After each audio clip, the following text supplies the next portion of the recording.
you. Darlene, would you like to kick us off? Yes, ma'am. Thank you. I wanted to follow up on your tweet yesterday about being on the lookout for Russia to use chemical or biological weapons in Ukraine and possibly creating false flag operations to use them. What is the evidence to back that up beyond what you said in the tweet that it's a pattern from Russia? Is there more to this than it just being a pattern for them? Well, they have a large biological and chemical weapons program. So it's a pattern, but they also have the capacity.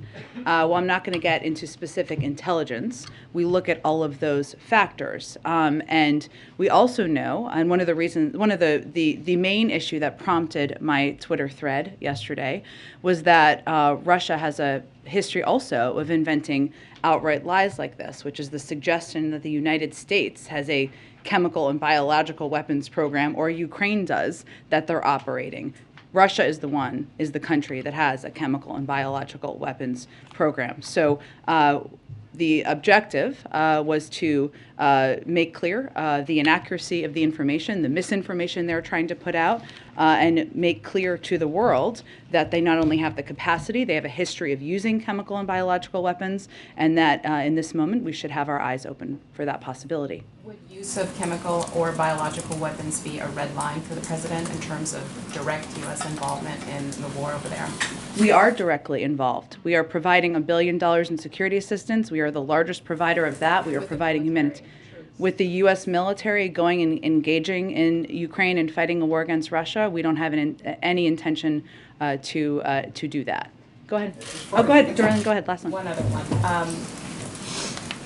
The Defense Intelligence Agency, the director told Congress today that his agency underestimated the Ukrainian military's preparedness and will to fight. Is that the assessment? Does the White House share that assessment? We do, and I think, Darlene, the world does. I mean, I think when we saw the preparations of President Putin and the Russian military on the borders of Ukraine, we saw the power of the Russian military, we saw the intentions of President Putin, and I don't think anyone anticipated the level of courage, of bravery, of capacity to fight back that we have seen in the country. At the same time, we've also seen some miscalculations by President Putin as well in terms of that capacity and willingness, but also in terms of their own planning and logistics of their military. And then lastly, can you just talk a little bit about the fate of the COVID money, the $15 billion Sure. that Speaker Pelosi took out of the bill yesterday? I mean, how confident is the White House that you will ultimately get that money? Absolutely. Oh, we do. Or, Yeah. okay. I just wanted to let you continue. Well, we need this money. So without additional resources from Congress, the results are dire. Just to give you some specifics, in March, testing capacity will decline this month. In April, free testing and treatments for tens of millions of Americans without health insurance will end. In May, America's supply of monoclonal antibodies will run out. So failing to take action now will have severe consequences for the American people. That's why we requested $22.5 billion to avoid severe disruptions to our COVID response. The reason we've made the progress we have at this point is because we have been ahead of where the pandemic is in terms of having the preparations, for the most part, of vaccines, of supplies needed, and we want to continue to stay ahead of that if we can. So these are conversations, as you all know and has been reported out, that are happening with members, but we will need that funding in order to continue to fight the pandemic. Go ahead. Just to follow up on Darlene, are you detecting any sign of any imminent use of chemical weapons over there? I'm not going to get into any intelligence. Obviously, we continue to assess the declassification of that, as you know, Steve, as we have done throughout the course of the last several weeks. But what we endeavored to do when we put out that information yesterday is to remind the world of the large biological and chemical weapons program that Russia has, the fact that they have used it in the past against dissidents on their soil and on NATO soil, that they and that they were taking a step to put out misinformation about our own programs, capacities, and those of the Ukrainians as well. And the President spoke this morning with the President of Turkey, Erdogan. Did they discuss access to the Black Sea? Do you know? They had, I know we just put out a readout that you should all have. They had a constructive, lengthy call. I believe it was almost an hour, if not an hour. And the president is very grateful to the role that Turkey is playing and has played even earlier today in hosting diplomatic negotiations at this moment in time. But in terms of additional specifics, there's not more I can get into from here. Go ahead, Caitlin. Thanks, Jen. I just want to be totally clear. Are you saying if Russia does conduct a chemical weapons attack in Ukraine, there will not be a military response from the United States? I'm not going to get into hypotheticals. What we're saying right now is they have the capacity and the capabilities. I'm also not going to get into intelligence. But the president's intention of sending U.S. military to fight in Ukraine against Russia has not changed. But that sounds like even if there is a chemical weapons attack, that calculus will not change. So I just want to be clear on what the U.S. response would be. Again, there has not been a chemical weapons attack. We are conveying to all of you what the capacity and the capabilities of Russia are, what steps they have taken in the past. Let's hope we are not having a discussion about that, but the president and our NATO partners have not changed their assessment about their plans to send U.S. troops in. Would President Biden let a chemical weapons attack in Ukraine go unanswered by the United States? We have not let anything go unanswered that President Putin has done to date. We have not let anything go unanswered to date, any steps that President Putin has taken to date. What that would look like, I can't give you an assessment of that from here at this point. One other question. The U.S. says their assessment is that Ukraine has planes that they could use. They don't think it would be effective to send more aircraft to Ukraine right now. Ukrainian President Zelensky has pleaded for more aircraft, saying that they desperately need it. So I guess the question is, how do you square the U.S. assessment with what President Zelensky, who is on the ground in Ukraine, says that he needs for his Air Force? Well, I would say first the U.S. military is one of the best militaries in the world. What we're basing our assessment on is both our intelligence assessment and the assessment of our military experts who have been, of course, in touch with their counterparts in Ukraine and our NATO allies and partners. And what they assessed was that adding aircraft to the inventory is not likely to significantly change the effectiveness of the Ukrainian Air Force relative to Russian capabilities. The Ukrainian Air Force has several squadrons of fully mission-capable aircraft, and although Russian air capabilities are significant, their effectiveness has been limited due to Ukrainian strategic, operational, and tactical ground-based air defense systems, surface-to-air missiles, and manpads. And so the other detail is, how are we going to continue to provide assistance that is helpful to them and most effective and most useful to them in this moment? And the assessment of our military has been that continuing to provide defensive assistance and materials in that form is what is most useful and effective at this point in time. Go ahead. Thank you, Jen. Just to follow up on the COVID aid bill, you Yeah. said the conversations are going on, but if this bill has the dire consequences that you just described, where else can you go to get money for testing and treatment? Is there money in other parts of the government? I mean, if there's not going to be a standalone bill that gives you it, what are you going to do? You need additional supplemental assistance. And what do you think the chances of that are? It is essential we get that assistance, otherwise we will not be able to, as I just outlined, Mara, and I appreciate you asking the question again for further clarification, we will have to stop a number of components of our program that are essential to the American people. So you're saying there's no way you can get money move money around that's already been appropriated?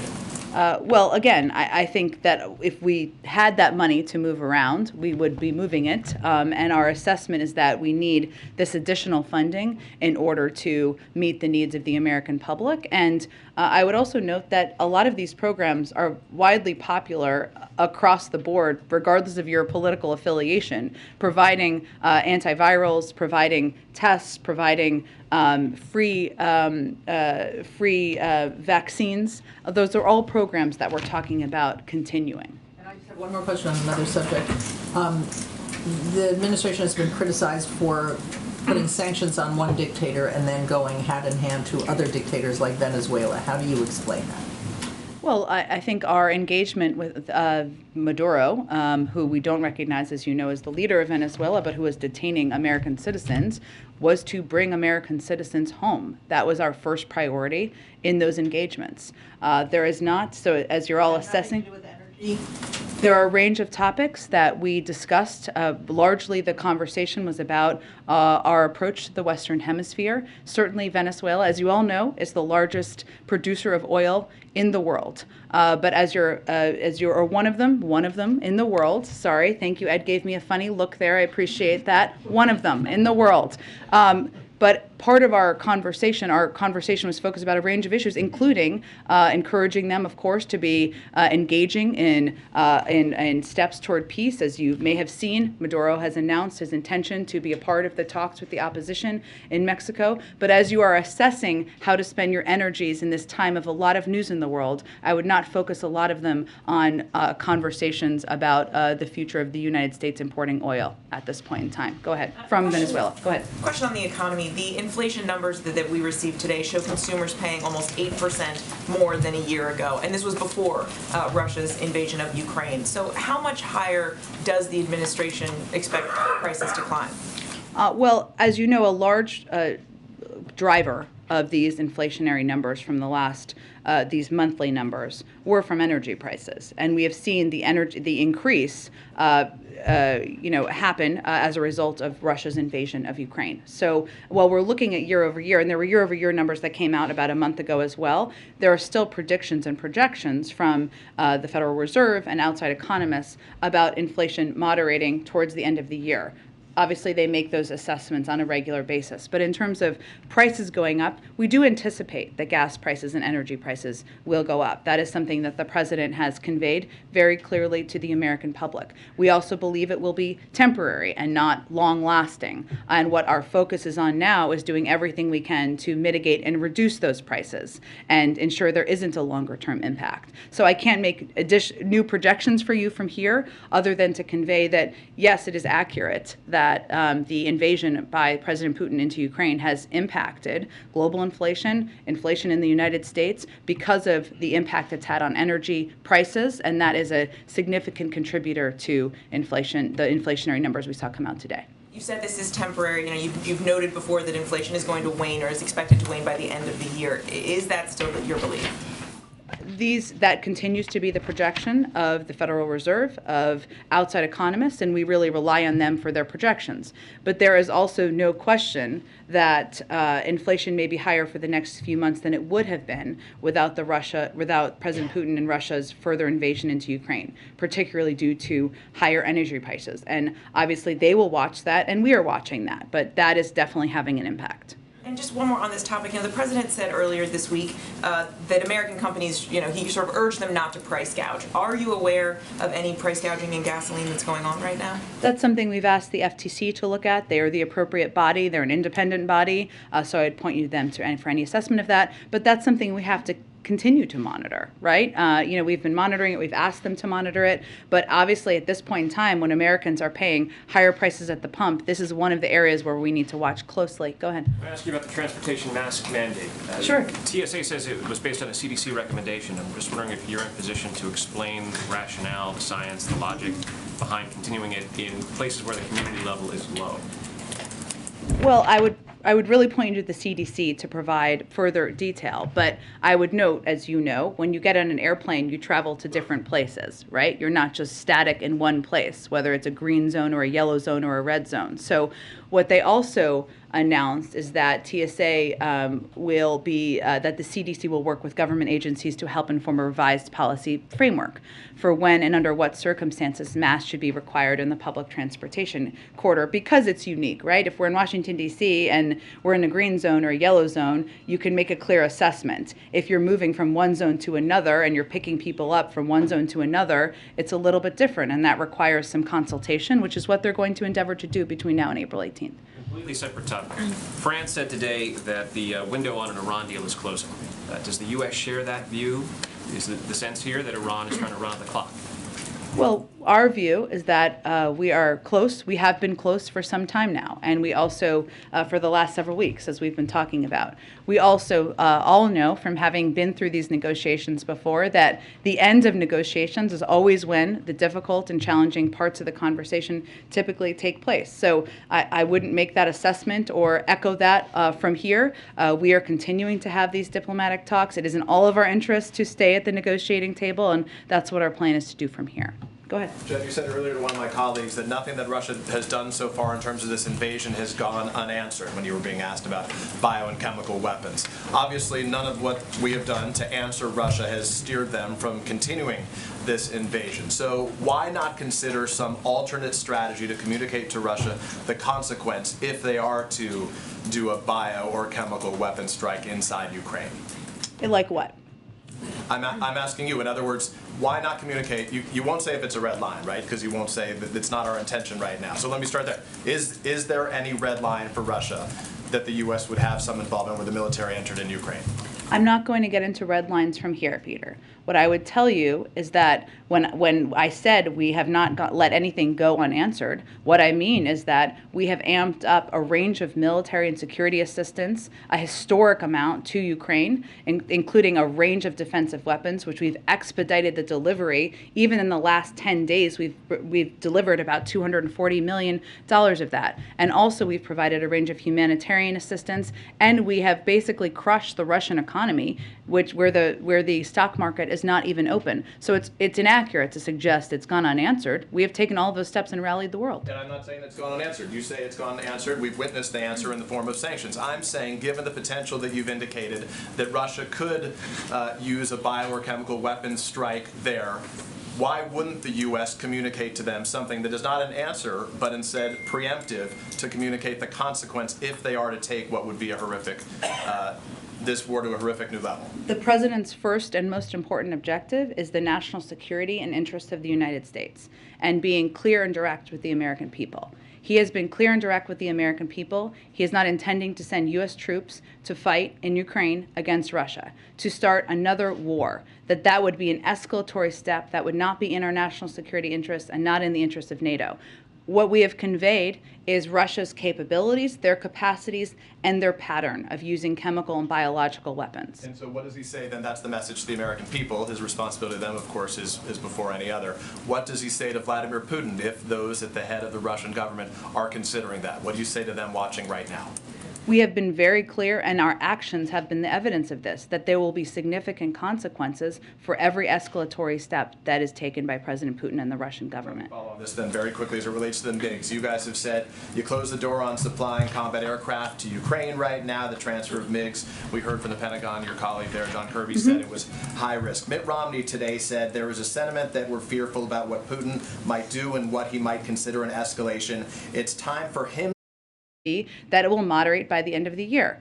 There's also no question that when a foreign dictator invades a foreign country, and when that foreign dictator is the head of a country that is the third largest supplier of oil in the world, that is going to have an impact, and it is. And so to that point, inflation goes up today. The president's statement blames the Putin price hike.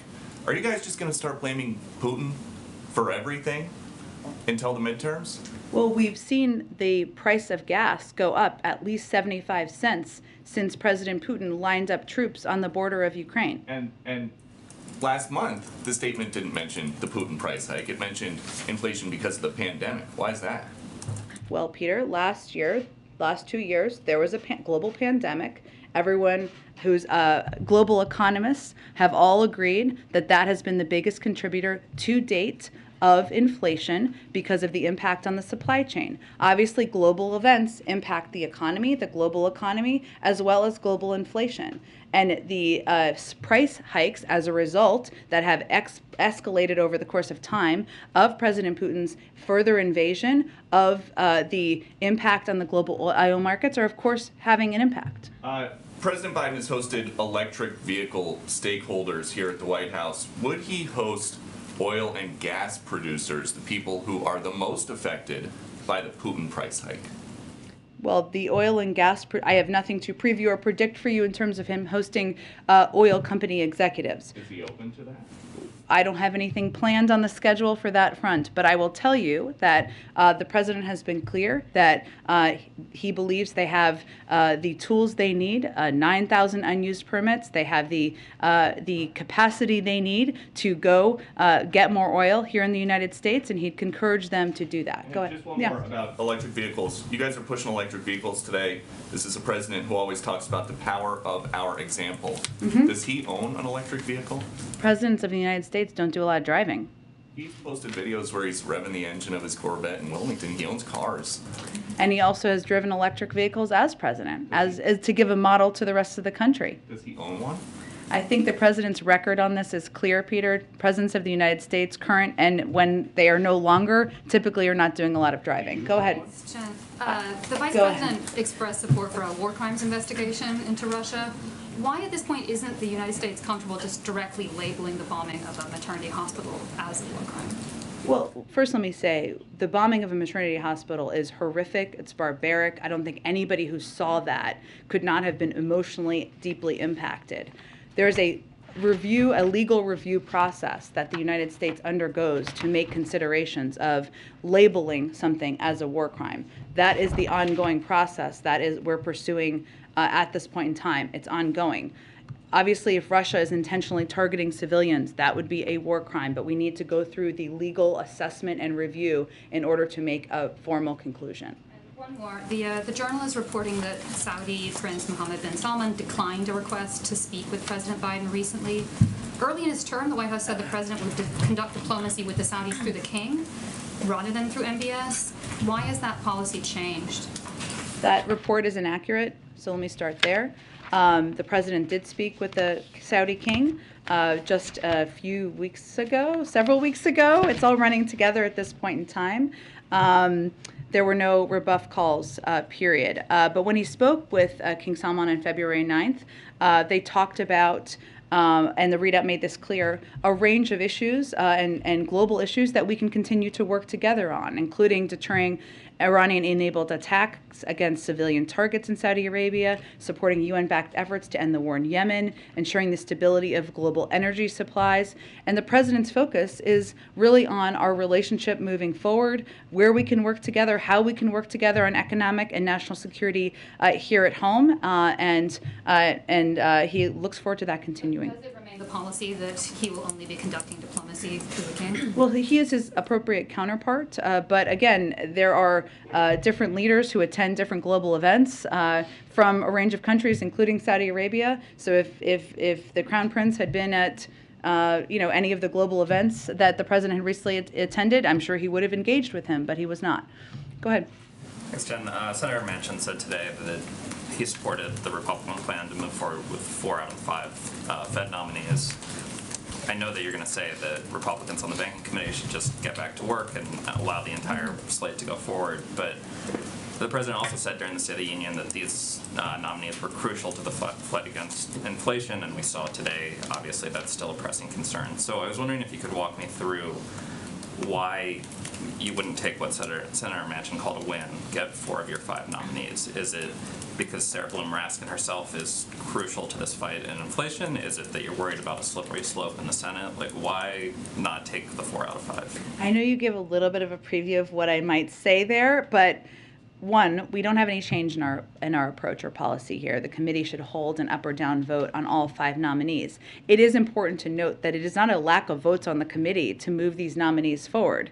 It is a lack of willingness of Republicans to show up to the committee to actually vote, even against this slate of nominees. That is where we have a core issue here. So we also would agree with the statements from Republicans in the Senate, like Senator Grassley, who have said that senators should not degrade their advice and consent responsibilities and should show up and do the jobs the American people pay them to do. And our hope is that Banking Committee members will show up and do their jobs and vote or not support these nominees, but allow it to move forward by meeting a quorum. But I guess my question is, why is that core issue more important than the broader fight against inflation for you guys? What is the philosophical thing that you guys are saying it's more important than getting 4 Fed nominees on the board in a time of heightened inflation? We believe all 5 nominees are eminently qualified and should be given an opportunity to be voted through the committee, where we absolutely have the votes. Republicans are just not showing up to get quorum for that vote to move forward. All right. On inflation, you've said obviously that the Ukraine fight is going to has already driven up gas prices and is going to contribute to inflation in coming months. I'm wondering what spillover effect do you expect into the broader economy? So do you expect that this increased inflation is going to impact GDP or job growth or those sorts of things? Is that a fear that you're sort of grappling with, and are there steps that the White House is going to take to try to mitigate the spillover from inflation thing? So we will clearly continue to monitor all of the risks and the impact. But right now, we believe the United States economy is positioned well to deal with the challenges ahead. Given, since the president took office, we've seen a historic recovery. We've added 678,000 jobs last month and 7.4 million jobs since he took office. We've seen the fastest decrease in unemployment on record and the fastest economic growth in nearly 40 years. So clearly, and you heard the President of the United States talk about this in the State of the Union, inflation and costs are an issue that we will continue to focus. It's a top priority for him. But in terms of the strength and stability of the economy, we do feel we are continue to be positioned well to deal with the challenges ahead. Go ahead. I wanted to ask on refugees, and Sure. obviously there's been about 2 million people, 2 million Ukrainians who have already left the country, and I know you've said from the podium that most will likely want to stay in the area in Eastern Europe, but I'm wondering what steps would the administration consider to take in more refugees now? I know some advocacy groups have talked about, for example, admitting Ukrainians who already have pending visa applications as refugees. Are there steps that the White House, the administration would do now to admit more in the United States? Well, there are steps which are not exactly related to refugees, but related to the Ukrainian population, including temporary protected status, which we announced and are granting for anyone who has been here since March 1st. In terms of additional steps, the reason why it's important to note that we think it's not just many, the vast majority of refugees we believe will want to stay in neighboring countries in Europe, where many of them have family, many of them have worked, many of them have friends and others. So that is our assessment. That is why we are continuing to provide humanitarian assistance to neighboring countries who are providing, who are welcoming refugees from Ukraine, who are providing them the assistance they need in this moment of time. And that's where we feel our efforts are best focused. Jen, can I follow up? Yeah. On the refugees, President Duda today, when he was speaking to the Vice President, asked if the U.S. could speed up and simplify as soon as possible the procedures for Ukrainians who want to come to the United States because they have relatives here and they want to stay here until the war is over. So is that something that the United States is considering, and how quickly do you think that the U.S. could do that? I'm happy to check on that. I would say, again, I don't know what the numbers are in that regard, but all of our assessments from communicating with the Ukrainians, with neighboring countries, continue to be that the best way that the United States can contribute to this refugee crisis is by providing humanitarian assistance, funding to a range of countries who are welcoming refugees. So that's where our focus has been. And I also wanted to ask you about comments that Representative Madison Cawthorn made about the Ukrainian government. He said in a video that Zelensky is a thug. He said the Ukrainian government is incredibly corrupt. He said some other things, but he also said that Zelensky is pushing misinformation on America. Would the White House like to comment? I would not. Go ahead. The administration has talked a lot about short-term, waiting out short-term effects of sanctions on Russia, and so Americans might now naturally be wondering when the medium term might start. Do you have any indication at all yet that Putin is being squeezed by these sanctions, as you put it yesterday? That any indication he is being squeezed? Making a different decision. I mean, the messaging from the White House has been this is going to hurt, Russia's to blame, just wait it out. What can you tell Americans who are like, well, when, how long? I mean, that's a natural question a lot would have. Well, because of our efforts, the ruble is worth a penny. It's the lowest ranked currency in the world. The Russian stock market has not even opened. And you have seen in days, and you have seen outcry from a number of President Putin's buddies and cronies in the form of the oligarchs who we have also been squeezing. Our calculation has been that these financial sanctions and that we have rallied the world to support would have an impact. Our objective is, of course, to bring an end to this conflict. In terms of when that will happen, I'm unfortunately not in the mind of President Putin, but in terms of the impact on his financial sector, the response from people who are close to him, and frankly from the courageous outcry from thousands of people in Russia, that has been clear. When it will change his calculus, I can't give a prediction of that. And can you talk to us a little bit about the president's engagement with senators who have met with his Supreme Court nominee, Judge Jackson? There are reports that he has made multiple calls to Senator Collins, for example. How is it going, and what is his level of engagement right now? The president has been very closely engaged in this process, even while he is rallying the world to stand up against President Putin. He has made a range of calls over the course of time. I'm not going to confirm specifics of those from here. I would also note that Judge Jackson has been meeting with a range of members on the Hill, as you all have seen every day, including members who may not have had any record of voting for nominees of ours in the past, but she's committed to meeting with every member of the Judiciary Committee before her hearing, and she is quickly working through that. And she is also committed to meeting others beyond that period of time. And many of them have come out and spoken to her their meetings with her after that. So I think that gives the best assessment of how things are going quite well. Go ahead. Thanks, Jen. This morning, a bipartisan group of lawmakers sent an open letter to the president asking to invoke the Defense Production Act to increase oil production. Is the administration considering a move like that, or other conversations with industry to help lower gas prices at the moment? Well, without ruling out or ruling in any options, let me explain to you what the Defense Production Act would do in this regard. It would basically be providing money to oil companies to do something that they already probably have the capacity to do. Have you been in conversation with these oil companies since this latest rise of gas prices has come to increase production? We have had senior officials in touch with oil companies, yes. Switching gears really quickly on President Biden's conversation with the Colombian president today. As a strategic partner, in the latest talks with Venezuela, was Colombia involved in those talks about releasing Americans? And will further talks about releasing Americans from Venezuela be part of President Biden's conversation today? I don't believe they were part of the conversation with Venezuelans, with Maduro about releasing Americans. I can certainly check on that front. We will, I'm sure, have a readout after the meeting that the president is having shortly. On another migrant crisis, Colombia's obviously been dealing with their own migrant crisis coming out of Venezuela for years now.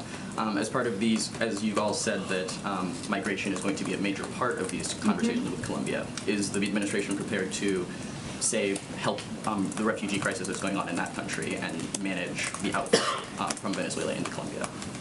Well, one, they have been a model. Colombia has in many ways in trying to take steps not only to welcome refugees, but also to crack down in many ways on migration. That's part of the conversation that the president will have. We have provided a range of assistance in the past, but I don't believe that there's a new assistance package coming today, but that has been part of our engagement with them in the past. Go ahead. Oh, sorry, did I skip you, Ed? I'm sorry. Go ahead. In the readout of the call between the president and Turkey's President Erdogan, wrote that the president appreciated Turkey's effort to support a diplomatic resolution.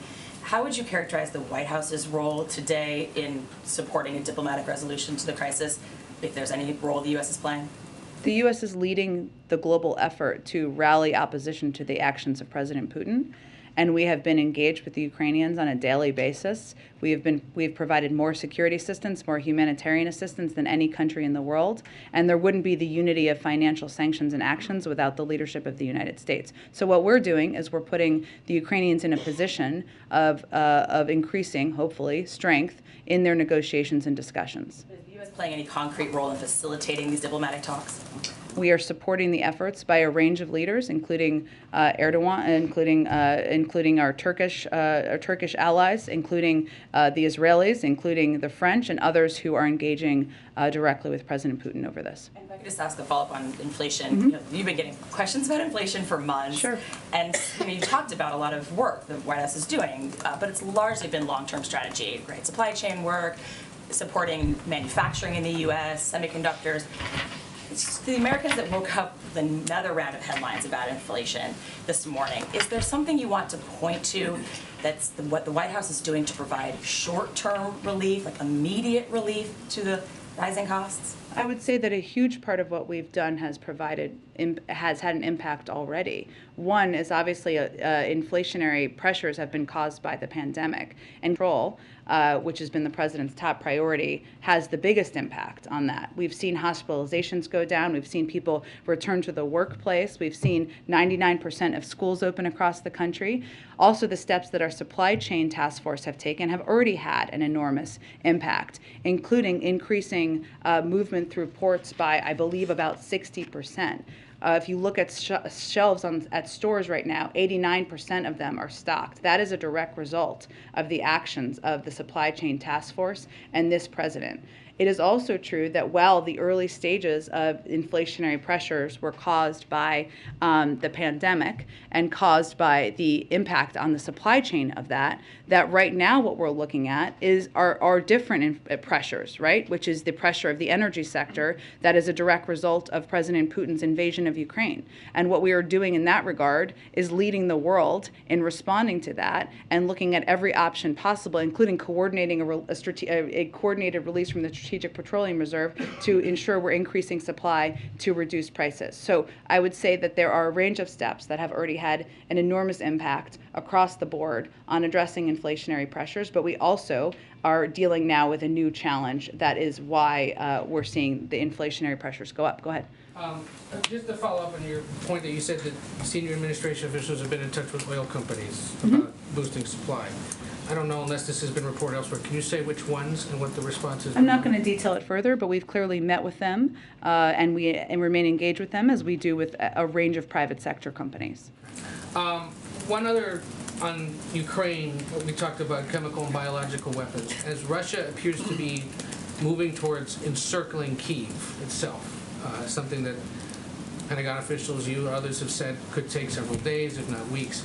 Is there concern about getting enough military equipment into Kyiv in advance of that? Or what would happen, what would be done to make sure that they can still be supplied if this encirclement happens or is underway? Well, what we have been able to do to date is provide, even in the last 10 days since we announced this new package, about $240 to $250 million in military assistance, defensive assistance that, as we noted earlier in the briefing, is what our military has identified as most helpful to them in this moment. We also, thanks to the omnibus and the parts of many parts of that we do like, will now have about $13 billion in additional assistance, some of which we will be able to expedite and provide hopefully rather quickly.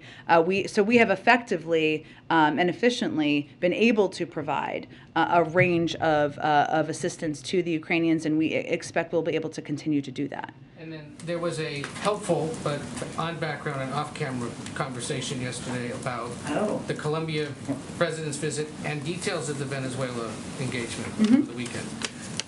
I wanted to clarify one or two things. One of the officials said that there were no talks between us and the regime. We traveled down there to secure the release of detained Americans and to urge a return to the negotiating table.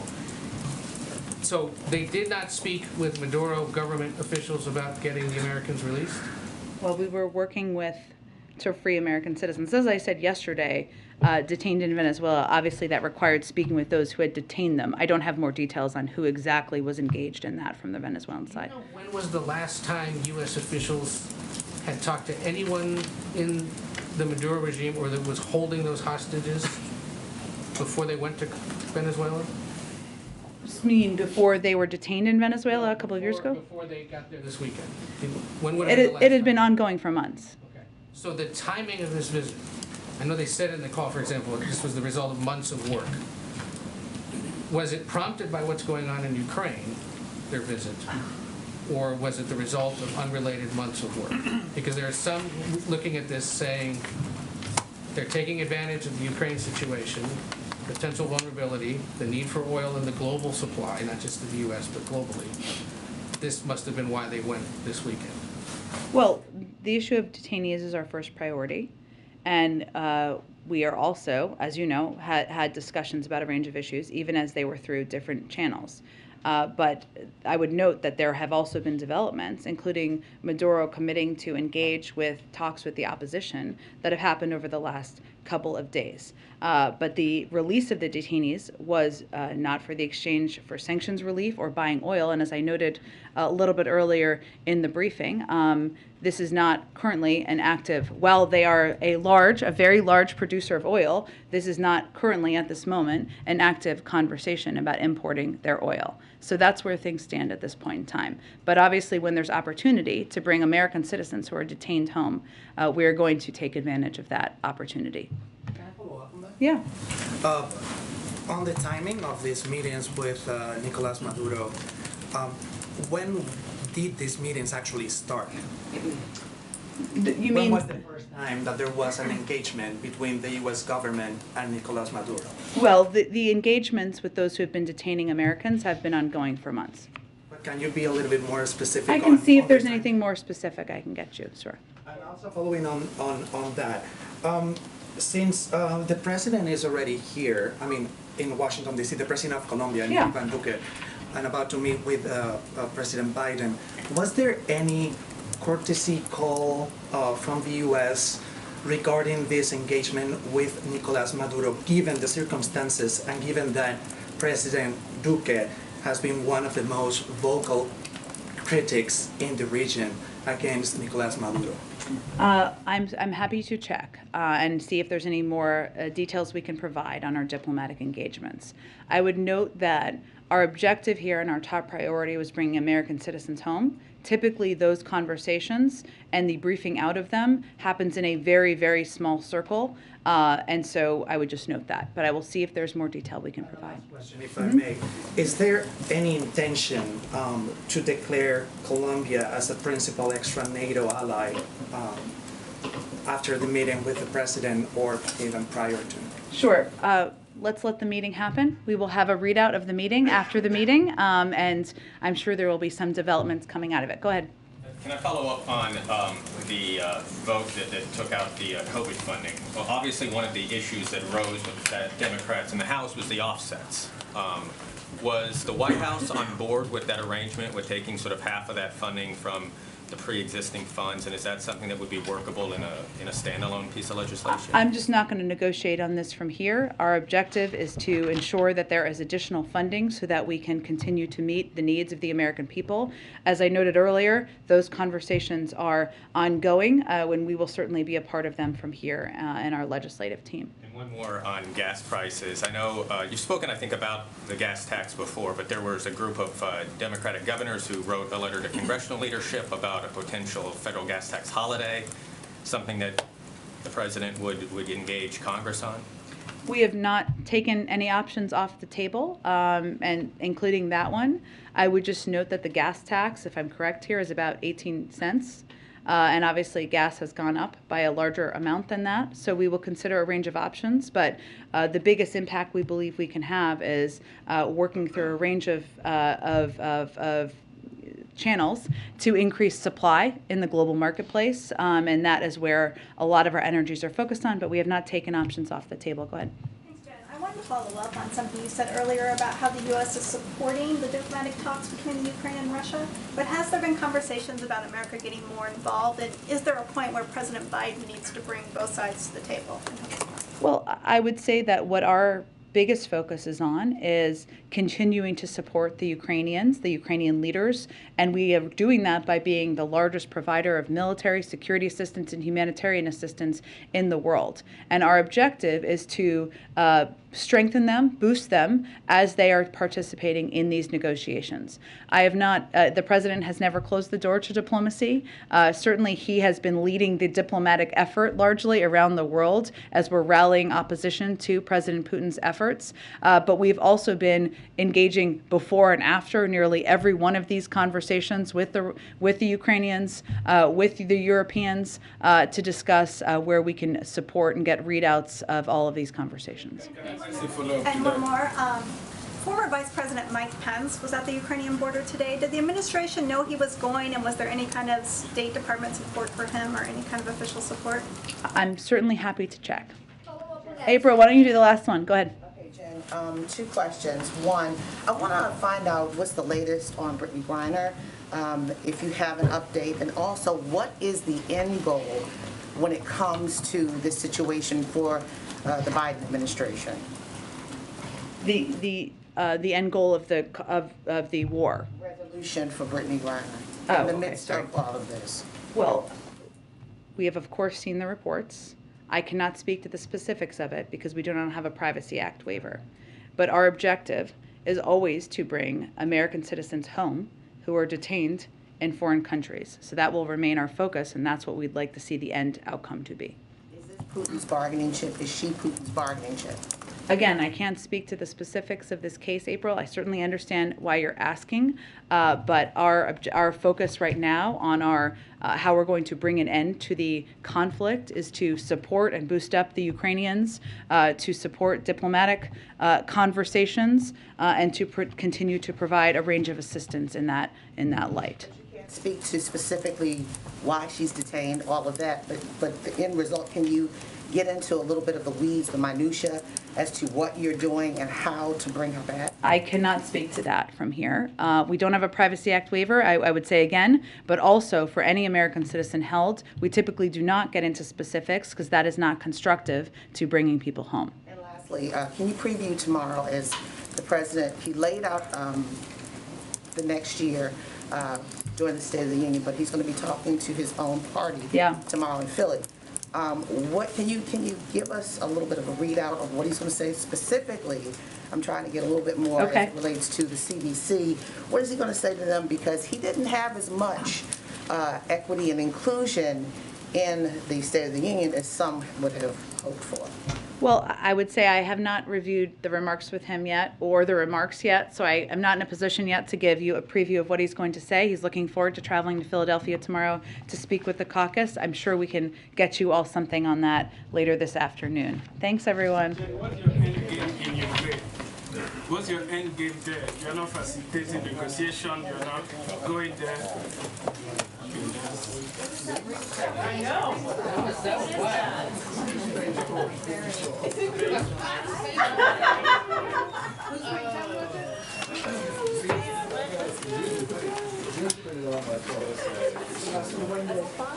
Great seeing her. Everybody saw you. Anyway.